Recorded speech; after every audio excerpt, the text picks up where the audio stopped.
నెల్లూరు జిల్లా పొదలకూరులో మీడియాతో సర్వేపల్లి శాసనసభ్యులు సోమిరెడ్డి చంద్రమోహన్ రెడ్డి మాజీ మంత్రి కాకాని గోవర్ధన్ రెడ్డి కేరళలో పోలీసులకు చిక్కాడని ఈ రోజు సాక్షి పత్రికలో చదివా.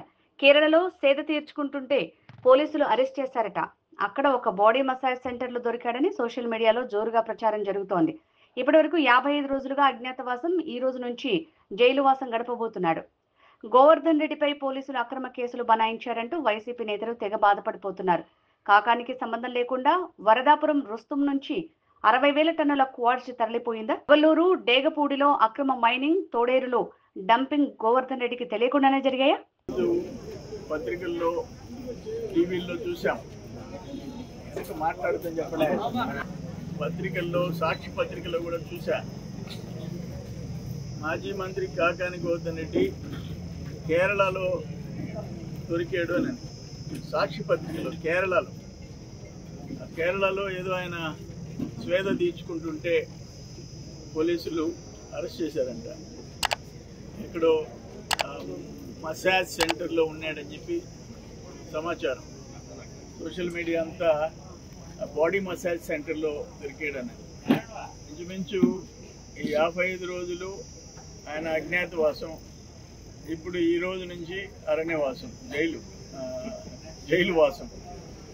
నేనేమంటానంటే, నిన్న కూడా ఏదో వైసీపీ నాయకులు మా కాకాని మీద అక్రమ కేసులు అని చెప్పి, నేను ఒకటే అడుగుతున్నా. కాకాని గోవర్ధన్ రెడ్డికి సంబంధం లేకుండా 60,000 చిల్లర టన్నులు అని చెప్పి రిపోర్ట్ ఇచ్చారు. అక్రమంగా తవ్విన క్వార్ట్జ్ వరదాపురం రుస్తుం మైన్లో, మొగళ్ళూరులో, నీ తోడేరు స్టాక్, ఇవన్నీ డేగపూడి మొత్తం మైనింగ్ లీజ్ లేకుండా, కాకాని గోవర్ధన్ రెడ్డి మంత్రికి సంబంధం లేకుండా పొదలకూరు మండలంలో ఆయన ఊర్లో కూడా ఇల్లీగల్ స్టాక్ పెట్టే దొమ్మ ఎవరికైనా ఉందా? నంబర్ 1. నంబర్ 2, మేము GPS లొకేషన్ మ్యాప్స్ పెట్టి నేను పట్టించా. ఎన్ని డంపర్లు, ఎన్ని హిటాచీలు, ఎన్ని బ్లాస్టింగ్ ఎక్స్ప్లోజివ్స్, పేలుడు పదార్థాలు, ఇవన్నీ తప్ప అబద్ధమా? ఇంత డైరెక్ట్గా ప్రైమ్ మినిస్టర్ దాకా సమాచారం ఇచ్చా.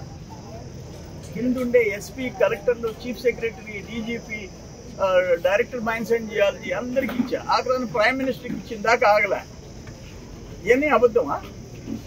ఒక ప్రత్యక్ష సాక్ష్యాలతో కూడిన కేసు ఇది.